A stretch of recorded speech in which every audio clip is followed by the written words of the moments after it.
Okay, here we are doing another episode of Pot Talk with Joe and Paula. And once again, I want to remind all you people, we got too many people in jail for marijuana, and we know it's harmless, and we know these people have violated nobody under our legal system. If there's no victim, there's no crime. So why do we have all these people sitting in prison? We're wasting people's lives. So we would recommend all you people out there, get off your butts and start doing something. Write politicians, start complaining, start protesting. We need a big movement to get all these people out of jail, and we don't want any more going in. That being said, which I say all the time, and it doesn't seem like anybody even cares. So come on, you people, get something together here. We need to save all these people that are in prison. We don't need a prison state, and that's what we have. Did you want to read something, Paula? Do you want me to read the letter to the about the Dortches for people to write? Yeah, okay, let me lead into it a little bit. Okay. We played for you a while back a show on the Deutsches out in California. Dortches out in California, and how they're having big problems with the legal system. Their son was doing some graffiti, and then the police came and arrested the son for graffiti. Then they came back and arrested without a warrant, and arrested the son again, saying he did it again, which the Deutsches say he didn't. The kids said he didn't. But they used that as an excuse to come in the house. And then they charged David Dortch, the father, David Dortch, the father, with a laboratory that they created. They went around his house and picked up a little part here and a little part here and a little part here, and they laid it all out and took pictures of it and said that he had a laboratory and that he was making, what was it, meth? I think meth. And he's an eye doctor who has a good business. He has 9 employees, and his business was doing good. There was no reason for him to be doing a meth lab, and now they're dragging him through court because he filed a lawsuit against them. So now they're out to get him because he stood up for himself. And we told everybody here that we played them, and they told their whole story for any of you people that heard it before. We've been telling people it's time for all of us to start sticking together. And a lot of letters going to the judge, telling the judge that we see the criminality of the court system, we see that the police acted in a criminal manner, and it's letters from a lot of people. And when me and my son Jay were going to court, a lot of people wrote letters to the judge, which made a difference. It leaves it so that and especially when people come to court with you, it leaves it so you get a chance to talk and they don't shut you up. Had there not been people in court with us, the times that we went to court, the judges would have just not let us speak and just railroaded us. But when there's a lot of witnesses there, it makes it very hard for them to do that. So whenever you have any friends going to court, you should get a group to go together with them and witness the conduct of the judges and the police and the prosecutors, and speak up. Stop being, as long as the people remain sheep, they're just going to keep getting sheared. But when the people start standing up for their rights and for the rights of others, remember, if one person's rights are being taken away, everybody's losing their rights. So we need to unite and stick together. So we wrote letters me and Paula wrote letters on behalf of the Dortches, and Paula's going to read the letters that we wrote, and we would recommend all you people, you need to send one letter to the judge, and you need to put on that letter that you're CCing the letter to the prosecutor, because you can't just send a letter to the judge. You always have to send a letter to the prosecutor too. So Paula's going to read. First, I'll start with Joe's letter, and I'd highly encourage people to take a pencil and a piece of paper, because it can really make a difference. This could be just the thing that might tip a situation for you in the future. What goes around comes around. Now we're coming out of the solstice, and this is, I think, a really nice resolution that I'm going to be doing something for my fellow man. And even though they're over on the other side of the continent, Murrieta, California, we're operating under the same Constitution and idea of common law and due process. So this is a letter to Judge John M. Davis, Superior Court Southwest, Justice Center, 30755-D, Auld Road, A-U-L-D. Read that again. You Okay. people get your pencils out. Write this down, please. Yeah. Judge John M. Davis, Superior Court Southwest, Justice Center, 30755-D, Auld Road, A-U-L-D Road, Murrieta, California, M-U-R-R-I-E-T-A, 2 R's and 1 T, Murrieta, California. And, even if you have to do this by hand, don't sit around and say, I have to have a typewriter and my computer's down or the printer hasn't got ink. Just take your pencil and paper and write it out by hand, because no corporation can write a letter by hand or sign a signature. So this is coming from a man or a woman who's concerned about the treatment and well-being of their fellow man. Dear Judge Davis, I am Joseph Barton. I have a television show that goes out to 650,000 households in Manhattan every Saturday night. I also do a radio show in Woodstock, New York, which goes out county-wide. I have covered the Dortch's story on both my shows. I have also studied law for over 40 years. In my research of the Dortch's case, I have found many disturbing things, which I will list here. 1. The lack of a proper warrant on the part of the police. 2. Many of the prosecutor's actions which violate the rights of the Dortches. 3. Denial of due process and equal protection by the courts. 4. Failure of the courts to protect the rights of the Dortches.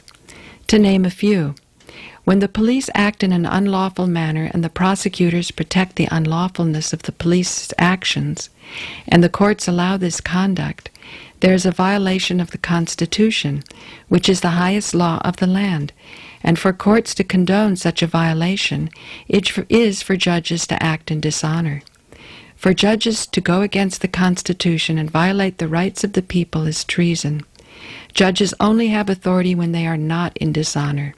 From my study of this case, it is obvious that the Dortches are being denied due process and equal protection, and that the prosecutors and judges have violated their oath to protect and defend the Constitution by covering for the police, who acted in an unlawful manner, and I demand that this unlawful persecution stop. My television audience and radio audience are quite disturbed after hearing the facts of this case, and I speak for many of my audience who have spoken out to me on this case. I would point out to this court that courts acting in an unlawful manner has become a grave issue to the people of the United States, who are now actively involved in instituting common law grand juries to take back the courts and bring them in line with common law. I would recommend you go to the nationallibertyalliance.org to see that the people are uniting, and judges that violate the Constitution very soon will be indicted by common law grand juries. For the sake of all involved, I beg this court to honor its oath to the Constitution and not violate the rights of the Dortches to due process and equal protection and the right to face their accusers. From my research into this case should have been thrown out of court, and when the Dortches told their story on both my television show and the radio show, the feedback I got from my audience was unbelief that the court system could go so far in its violation of due process. The people are waking up, and the backlash will come, unless the courts act in a lawful manner is inevitable. Judges who act in an unlawful manner may find themselves removed from the bench and incarcerated in the very prisons they unlawfully put their victims. I write this letter on behalf of the American people who demand our judges act in a lawful manner and honor their oath to protect and defend the Constitution. Once again, you, Judge Davis, have a choice. Honor your oath to the Constitution, do the right thing, and dismiss this kangaroo trial against the Dortches and save yourself from yourself. Like I said, the American people are waking up and demanding that our courts act in a lawful manner. Judges who violate the rights of the people will be indicted by common law grand juries. Joseph Barton, television producer at Manhattan Neighborhood Network and radio producer at Woodstock FM 104 WIOF. And also send to Dennis McConaghy, DENNIS, MC, capital C, ONAGHY, McConaghy. And also at the same address as Judge Davis, which is the Justice Center, 30755-D, Auld, AULD Road, Murrieta, California, MURRIETA, California. That second address was the prosecutor. Like we said, if you write to the judge, you have to CC a copy to the prosecutor. So. Well, it's the same address. It's just you say Judge John M. Davis, right, Superior but the name Court. is different. Yeah. That's called ex-parte rules. Right. Right. So you're not having it ex parte. And then I wrote it a little bit differently, but it's the same. Again, the same address. Judge John M. Davis, Superior Court Southwest, Justice Center, 30755-D, Auld Road, Murrieta, California, MURRIETA, California. Dear John, this letter is to notify you of the requirement I share with my audience of 650,000 households in Manhattan to protect our American culture through the honorable treatment of Dr. David and Kim Dortch, whose case is before you, December 30th, 2014. We, the free people of New York, under the U.S. Constitution, the highest law of our land, recognize if the Constitution is not being honored by courts in California, our rights are weakened in New York State, because it is the culmination of age-old wisdom and supports a lawful and orderly civilization which today, through rapid communication, goes coast to coast. A problem in one part of our land is a problem for all parts, and we must responsibly stand together. In addition to having presented the voice of the Dortches themselves to my TV audience in Manhattan, I have presented them also with my husband on our radio show in New York, in Woodstock, New York, which goes out to a wide audience in several counties, especially Ulster County, whose seat is Kingston. It is in Kingston, New York, where many framers of our Constitution worked to develop a free culture, which can grow and flourish only if supported by due process, with honorable public servants, be they in California or in New York or any state of our nation. The due process rights violation against the Dortches have been so egregious that many have speculated that powerful and rogue elements of police and courts in Murrieta are conspiring to steal an eyeglass business of an obviously innocent doctor by taking money or favors from whoever wants that business. How else can the facts be explained except for a dark criminal, behind-the-scenes intent? The Dortches have exerted themselves to restore the fences of the owners harmed by their 12-year-old child, and so to face the charges they are now facing means they have been denied the right to face their accuser. What real flesh-and-blood accuser would ask for the remedy on the court's table? And what court would go along with such a remedy or punishment, except who would benefit if Dr. David Dortch has to go to jail? Either this or a county corruption that can access the crown copyright of the Dortches' unseen federal trust accounts. As the Dortches' case unfolds, all of these issues will be watched by my husband and I, as well as our TV and radio audiences. Our audiences are people who take their freedom seriously and know the time has come to protect them in all ways possible, the first being to look after each other. And again, you see that to the prosecutor, Dennis McConaghy, and also at Justice Center, 30755-D, Auld, AULD Road, Murrieta, California, MURRIETA, California. Send one to Judge John M. Davis and one to Dennis McConaghy, That's capital M, little c, and then a big C. Let me see, let me get this absolutely right. CONAGHY, McConaghy. And you can just say Justice Center for him. 30755-D, Auld Road, AULD, Murrieta, California.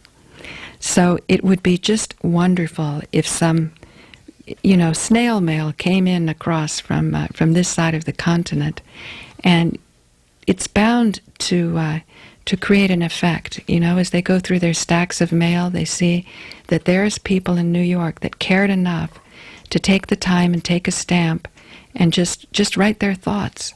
And as I said, what goes around comes around.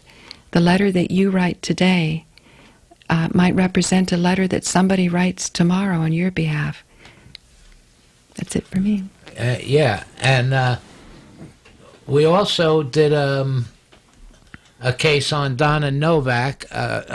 We've talked about Donna Novak, who was a nurse who became a whistleblower when the hospital refused a patient that had come in there, a man in a wheelchair with one leg who didn't want to live anymore and took an overdose of morphine, and she tried to get him help, and the hospital refused him and turned him away, and he wound up dying instead of getting medical attention.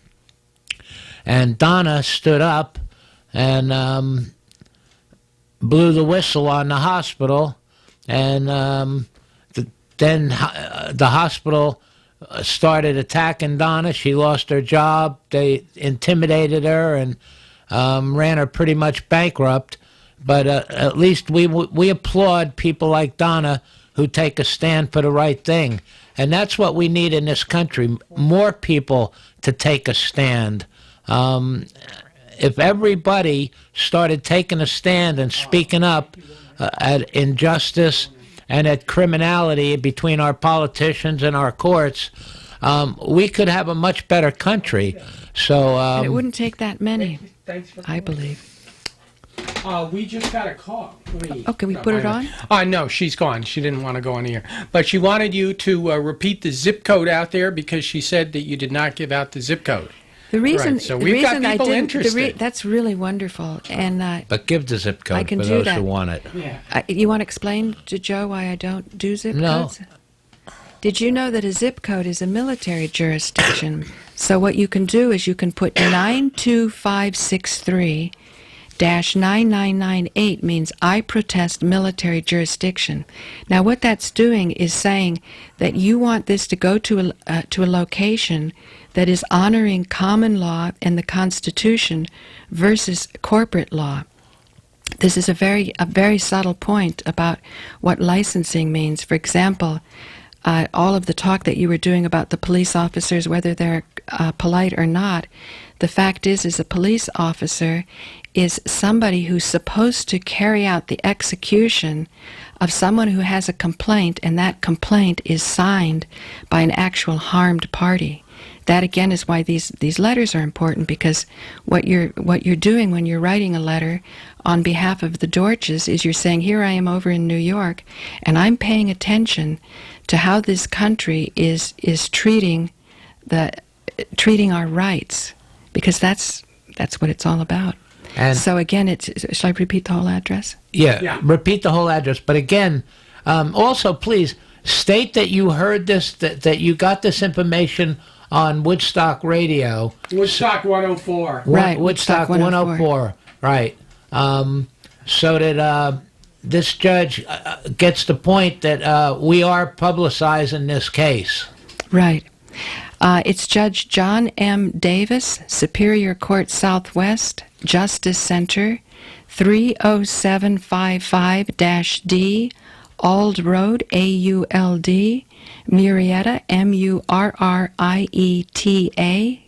2 R's and 1 T, California, 92563-9998.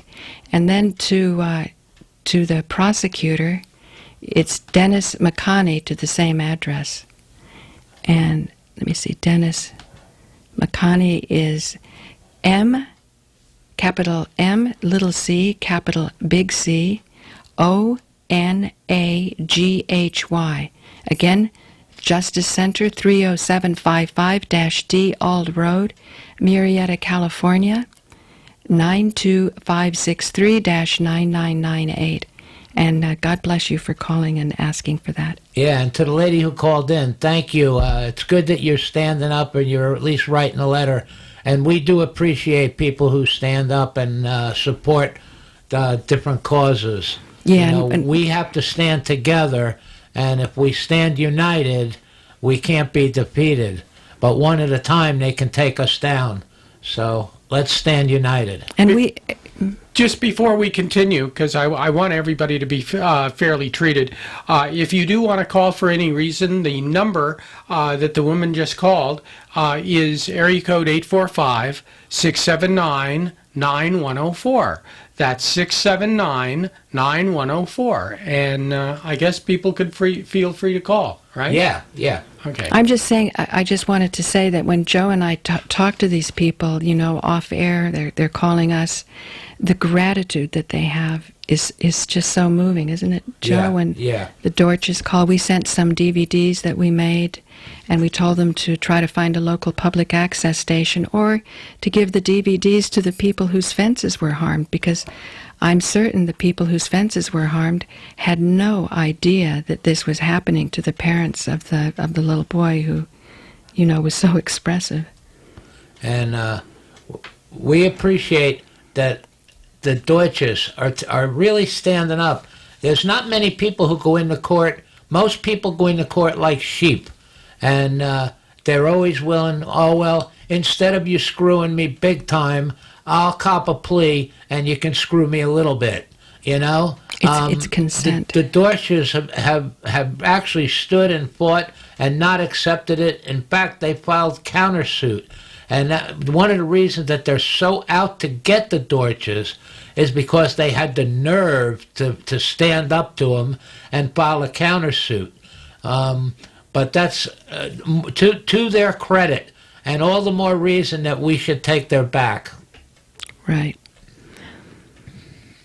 Then there's also Marie Tooker that we had last week.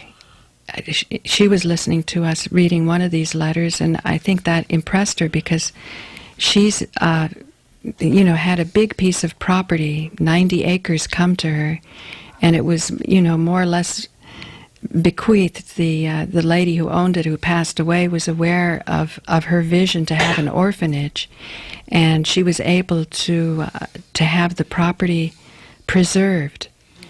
And, it fell under all of the categories for preservation, and yet there was such resistance to it. And she helped many homeless people and really actually helped them so they'd get through their troubled times. And she had plenty of work to do on the ranch. She was always, covered with cow manure, she said, feeding all the horses and so on.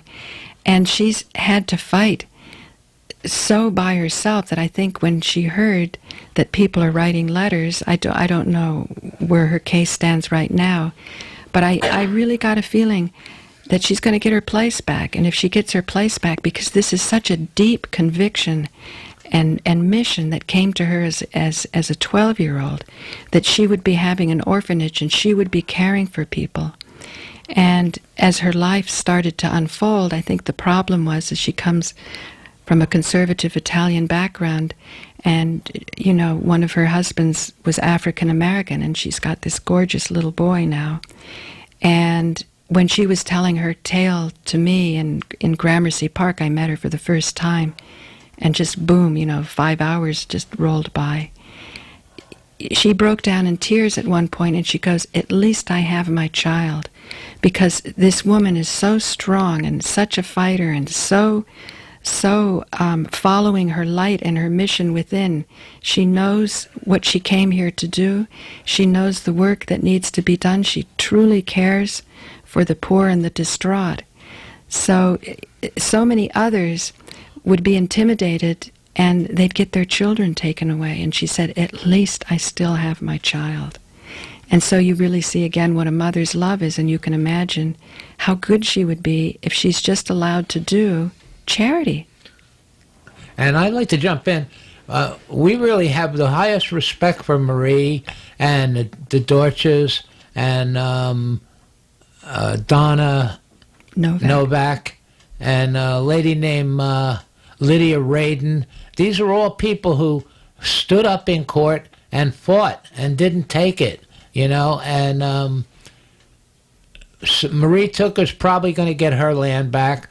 Hopefully the Deutsches are going to win their case. And Lydia Radin, she's wonderful. She's always fighting. She's one of our real good friends. And it's not just me and Paula or me and Jay that have done this. It's wonderful to see that all across this country, people are stopping to go into court like sheep, and they're starting to stand up and say, no, this is unacceptable. I'm not going to be fleeced, and I'm not going to let this court act in a criminal manner, because when courts don't follow the Constitution, when they don't follow common law is if there's no victim, there's no crime, Common sense. Yeah, common law is basically common sense. And courts now, they just say, oh, well, we got this statute, or we got this rule, or we got this. No, but you can challenge any statute or any rule they have as unconstitutional. But the only way that it works is if you challenge it. If you don't speak up when you're in court, then your silence is considered consent. I really want you people to remember that. When you're in court, when the judge says something or the prosecutor says something, if you do not object to it, by you not objecting, your silence is considered consent, and you can't appeal it if you don't object. So, and judges, if they know that you've set up a case so that you have an appeal, will act a lot different, because they don't want the case being appealed. It looks bad for a judge when cases are appealed and go to a higher court. Not that the higher courts are always the best place to go, but it's another shot at it. And if the violation of rights is so obvious, the higher courts have no choice but to overturn the lower court. So we strongly recommend, and we support anyone who's taken a stand. If you did something wrong, if you went out and you harmed somebody, well then, we have no sympathy for you. You have violated someone else. But if you haven't harmed anyone and they're coming after you, or they're trying to take your property or put you in jail, and there's no victim, then we like to hear your story, and we'll support you. Also, when you're in court, in those moments, like Joe said, if you don't challenge a law or a statute under which you're charged, then your acquiescence is construed as consent. But we're also wrongly programmed by a lot of what we see on TV regarding courts, or contempt of court. So we're so afraid that if we object, we're going to be contempting the court. So there's a fine line. And you can feel the energy in the court as you're bringing your light into it to say, let's throw light on what's really going on here. When Joe says challenge the statute, you'd say, now, how is it construed? Who's the person I've harmed? Let the harmed party come forward. I have a right to face my accuser. If it's the people of the state of New York, can you put the people of the state of New York on the stand? You can't do it. And that's what has to be looked at, because you're going into a court where these charges are for you as a fictitious entity. That's what's actually being charged. And if you say you stand under the charges by simply saying, I understand that the police came and they said that I broke a law, and they, put handcuffs on and they scared me and they brought me here. But the truth is, a policeman, all arrests are citizens' arrests. Somebody has to sign a complaint, and then they carry that out. So if anything goes wrong with the case, the onus goes on who generated it, who signed it. It's not that, now it's time to fleece the people and to make up crimes that aren't there. If there's no harmed party, there's no crime.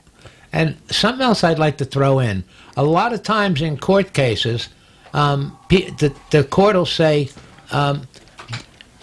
like, let's say you were growing marijuana, or they suspected.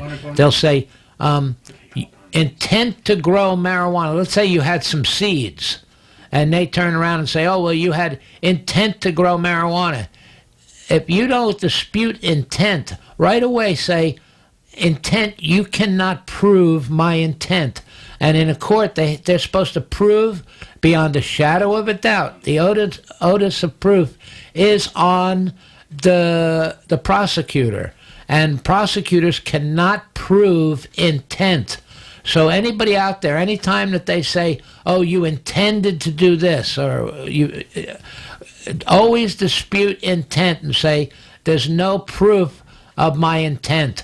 The prosecutor is speculating, and the prosecutor is abusing his authority by saying that I intended to do anything.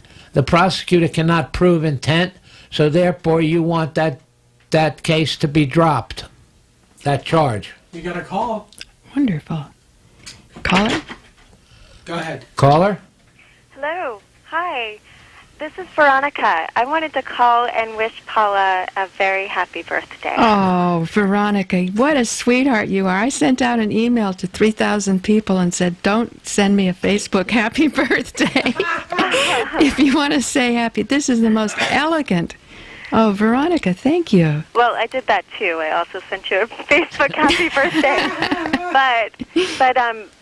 But I'm so glad that you were born, and I think that it's maybe significant that you were born right after the solstice with the return of the light, because you are such a light for so many people. So thank you so much for your gentle way, yet determination. Oh, thank you, Veronica. And it's also our wedding anniversary, and as you remember, you played the harp at St Marks Church in 2010. Right. So this is a real blessing, Veronica. Oh, well, thank you. Well, and we love you, Veronica. Oh, I love you guys, too. And happy anniversary. Thank you. Thank you. And write a letter to the Dortches, okay? Yes. Even if you scratch it out by hand, sometimes people say, oh, I got to wait for the computer and the printer's got no ink. But, this really helps. Yeah, definitely. I think that, there's so many people that... like myself, so many times, like, I want to do something like write a letter, but, I have a million other things going on at home.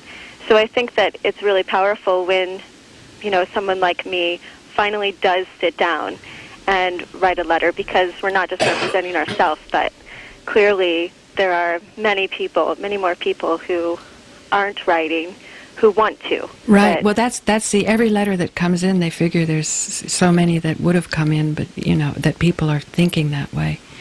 Say, Veronica, have you looked into that fracking article?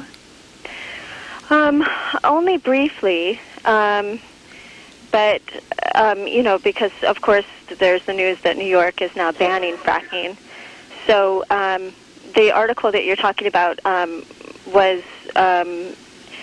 interviewing farmers in Sullivan County who were pro-fracking because of the economic condition of their farm. Right.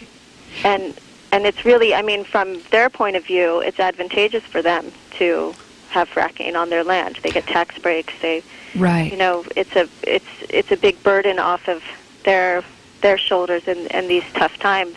So I think that, that raises another question of, how can we really become a sustainable region? How can we really, support farmers especially farmers who want to grow with natural practices, who want to be around for the long haul? Unfortunately, these farmers in the short run think they're benefiting, but in the long run, their land may be destroyed by fracking, and then they won't be able to farm anymore, and they'll have to sell off cheap to the fracking companies.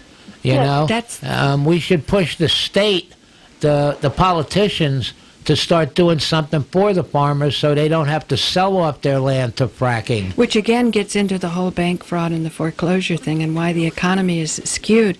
I was talking to a girlfriend of mine of many years ago. We shared the Transcendental Meditation movement practice. We were in India in 1980, and we've remained friends over the decades. And she inherited land because her father was a farmer in Oklahoma.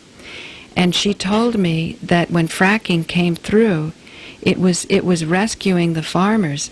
But I realized as she was speaking, looking into the fundamentals, the economic fundamentals, what's going to happen is they go in there kind of like Walmarts come in, where they offer products that are so cheap to the public that the local retailers can't even buy wholesale the products at these prices. So they come in and they start to create a monopoly. So the frackers come in and they offer so much to the farmers that the farmers kind of get addicted to getting this money easier, and it's so tough on farmers. That's why I like that article that I gave you.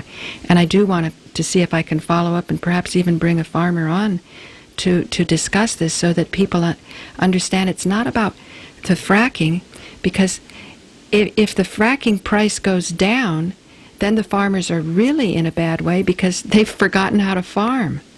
Yeah. You see, and that's what it's not about the fracking. It's about why is milk so cheap? Why is the farmer getting so little for the milk? Why is the cost of hay so high, and all of these different things? And it also comes, it comes back to for a long time now, farmers have been trained to use pesticides, to use like big, large scale, to clear cut land to make farms, fertilize it with synthetic fertilizers, which of course are it's just a byproduct of war. So if we can get away from just having a byproduct and thinking about what do we really want to envision for our future, for our children, for the immediate future. Where is our food going to come from? How is it going to be, like in the best case scenario for everybody, And I think that that's something that that I learned having a friend growing up in Iowa who grew up on a 500-acre corn farm, and her dad did the entire thing by himself with a big tractor. And wow. I mean, and that's pretty new in the big scheme of things, in the big scheme of agriculture. For one person to do 500 acres by themselves, that's just outrageous. Right. And for him to consider going organic now is a huge paradigm shift for him. That's wonderful. Wouldn't it be nice on the radio show if we get more farmers talking about things? Oh yeah. So that the general public becomes more aware of what's going on. Like I didn't realize until Joe and Jay explained to me at Hannaford's, they wanted to get some item, so they went to the manager, and the manager could not order that item because he said that the people who are selling the food, the corporations that are supplying it, rent shelf space. Right. And so what goes on that shelf space is what you get. So what you're seeing is we're getting fewer and fewer choices, so that our ability to discriminate is there, but we're not giving the option to discriminate. And that, again, why writing a letter to the Dortches is one example of, say, for example, questioning, why should it be that little stores where you could go in and you say, I want this product, and they used to be happy. They said, great, here's somebody who wants to buy this product, and it probably represents other people who want it. What a natural, organic way to grow a business. Yes, it's very. But if they're hogging up all the real estate, i.e., the shelf space, then really what the asset is that shelf space, and you're going in there like automatons, and probably the more desirable shelves are the ones at eye level. I mean, I'm sure they've got advanced algorithms to figure this out. Anything but giving you the product that you want. Can I join in on this? Because I know something about this, because I followed this. It's not only the shelf space. Once the vendor rents the shelf space from the supermarket, it's their right to determine what product of their line goes on what shelf. So the product that they want to push the most goes on the shelf at eye level.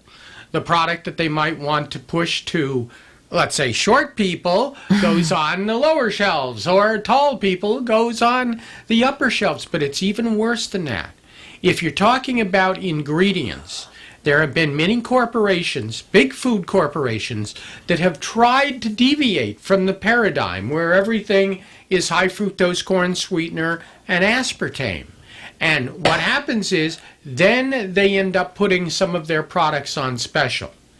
And then they have a whole nother area that they rent, to put the stuff that they want to have really in the front of the store, let's say. The products that contain the alternate ingredients that are not part of Monsanto and ADM and all of that, they are never put in the special site. You have to go back and look at them on the shelves in the regular aisles that the big vendors buy from. So it goes, there are layers and layers of this stuff. I know you that'll go in just so drive weak you and you just crazy. sort of grab what your little feeble That's hand right. could pick up. That's and just American make it. marketing today. And that's it from me. Next week I'm hoping we're going to have Werner Bach calling in from New Brunswick, Canada. You might want to come and join us, Veronica, if that interests you, because he's going to talk about a very grisly topic of his cattle being killed with lasers and masers, advanced weaponry over a period of maybe 15 years. 300 of his most beautiful cows. Over 300. Over 300 as he was developing his breeding stock. And wow. he has some very deep thoughts. And since he would go out and do the autopsies himself and start to learn, going to the universities and so on, because the farmers, the veterinarians, were too chicken to really say what was going on. And meanwhile, I had kind of been aware of cattle mutilations a long time ago in California as alien cattle mutilations. And there's a lady, Linda Moulton Howe, who was doing a documentary on it. So he called up Linda Moulton Howe, and she says, I only do alien mutilations. You know what I mean? Because this guy pretty much figured it was the local good old boys who got a hold of some of this technology, and they're just harassing the farmers until they flee and leave the land that, of course, the farmers had worked so hard to develop. And will sell at a lower rate than the premium real estate. And they do tricky things like saying that he's saying space people did it. He never said it. They put in this other story about cattle mutilations coming from outer space.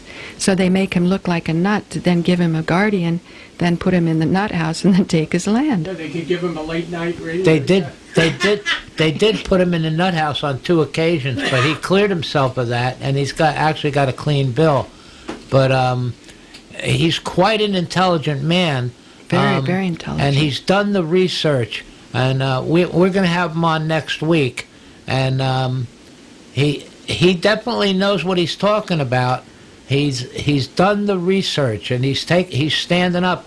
And we love all these people that stand up against the system and fight back.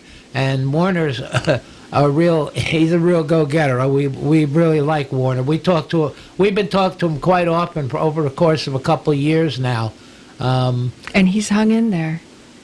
Yeah, it's really important because, when you have a system like the one that we live in and here in America, you have the right to a certain amount of freedom. And with that right also comes the responsibility to stay vigilant, to Right. make sure that Yes. you keep that. And that's something that I think that if we don't really think about it, that we can just take it for granted. And then that's when our rights start to slip away, when we just take it for granted that we have them, they are ours. But when we take responsibility for them, these are my rights that I'm going to make sure are there for my children, are there for me. Right. And I think, certainly with something as critical as farming, I mean, it's so important to have milk, to have vegetables, to have beef, to have food. It is so Of important, course. and to be able course. to produce it, as regionally for people who live around you. It's really, really crucial, and it's hard because many people like myself grew up being able to buy food from all over the world, and we forget that. Well, actually, food is something that grows in the earth, and people grow it. People are responsible for that. And how come we don't know that? Because there's so Right. few around us. Right. And so it's good. It's like doubly good to support the Yeah. farmers, Yeah. who are standing up for their rights. I grew up in New Jersey. I'm 68 years old. When I was a kid, New Jersey was called it. Well, they still call it the Garden State. And when I was a kid, there were farms everywhere in New Jersey. And New Jersey used to be the main supplier of food for New York. Now New Jersey should be called the factory state, or the pollution state. The refinery state. Right, Or and the refinery state. Or the container state, Yeah. And the big containers. now, where food used to be relatively cheap because it was grown in New Jersey and just trucked into New York, now we're getting food from California and the prices are through the roof.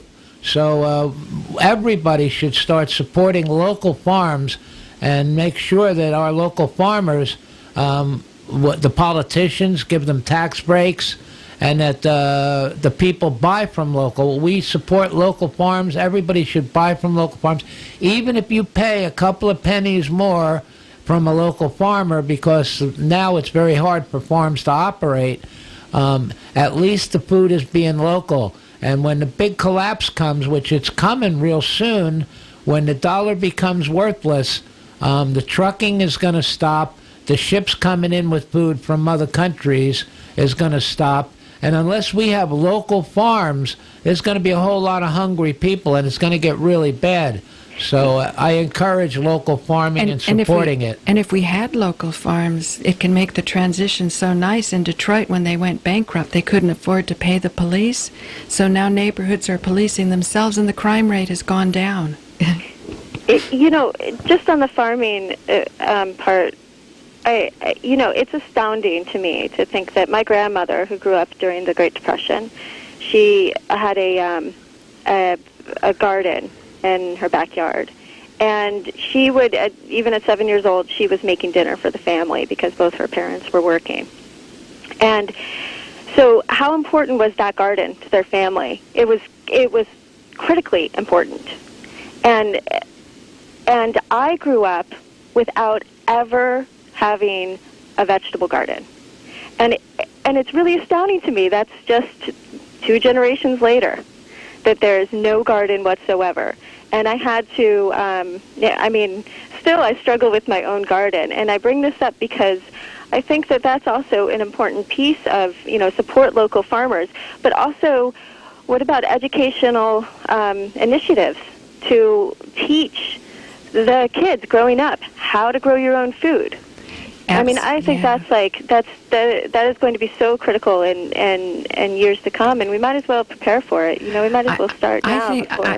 I think your bright perspective would be really refreshing for Werner, because he told me in 1969 when he came over from the old country, from Germany, his father said, "Oh, you're crazy to get in farming because, it was getting so hard in Germany."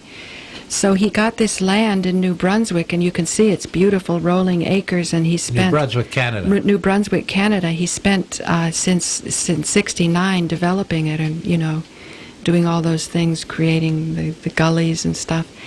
And he said that now New Brunswick imports 90% of its food. Why would an agricultural area be importing food? He's saying there's a systematic destruction, and a lot of the problem, he says, in the universities. He said when you call these experts, they're not experts. He said they're giving information that's wrong, and the farmers aren't getting the best knowledge they can to get the best yield, to then in turn support their local community. So he actually feels that there's an international thuggery effort to bring countries to their knees.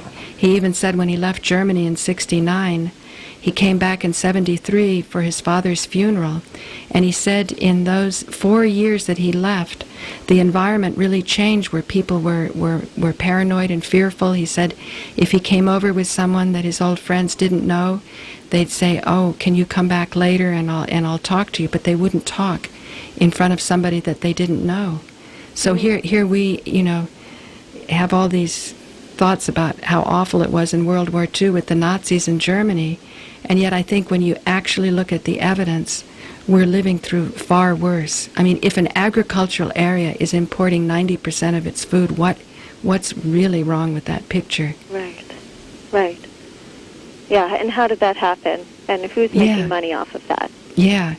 And again, how wonderful for the internet and local radio like this, where we can just have people thinking about these things. And, Marie Tooker has her 90 acres, and she's eager to, to help people who need to get on their feet. She's got work for them. She's not giving them a handout. She's not tapping into federal funds. She's helping her fellow man and woman in a hard time. That's why when she was depressed at the grocery store and feeling so low because people aren't writing letters for her or going to court, she's by herself, and then someone will say, Marie Tooker. And she goes, "Don't you remember me?" And she said there were 1,000 people she saved, she helped over time, and she can't remember all of them. And the person would say, "Marie, I'll never forget you. You helped me when no one else would." And, people regain their dignity. They get back on their feet and they realize they can be productive. Yeah, and people want that. I mean, nobody just wants to be worthless.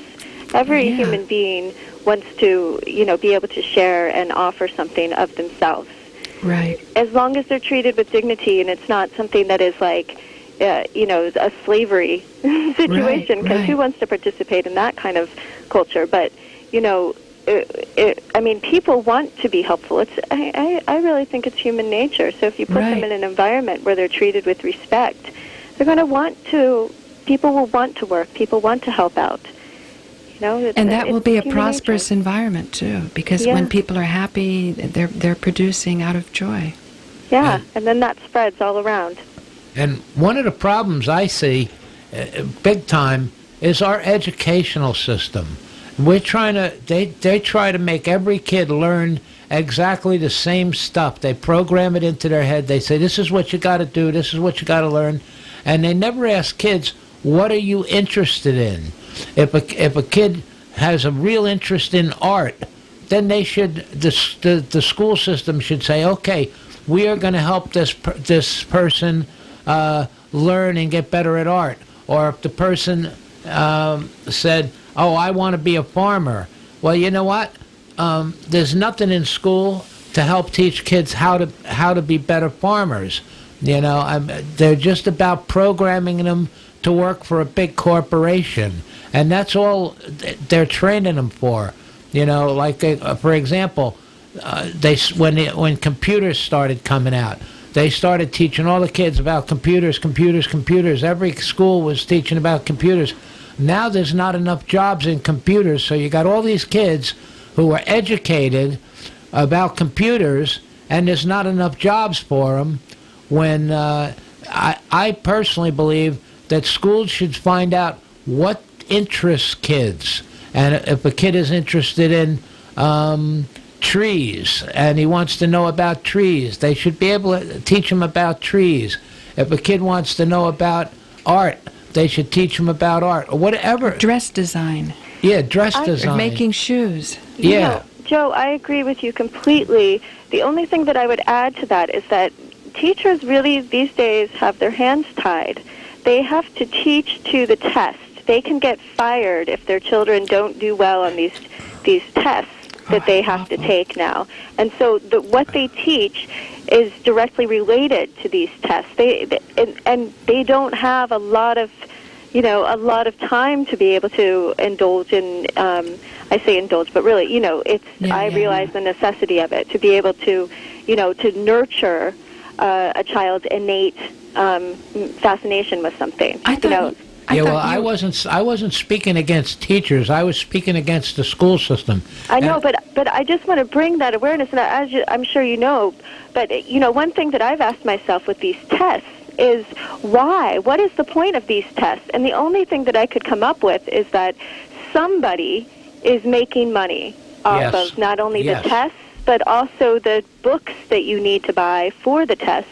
The school districts spend millions of dollars for. And does it serve the children? I mean, that's what it comes down to for me. Anytime you talk about education, is it serving the children? No, absolutely not. Children are completely stressed out. Young children, second graders, are having to take these tests. And they want to be, if you leave them to their own devices, they're going to be like singing to the trees or something, They don't want to be taking these tests.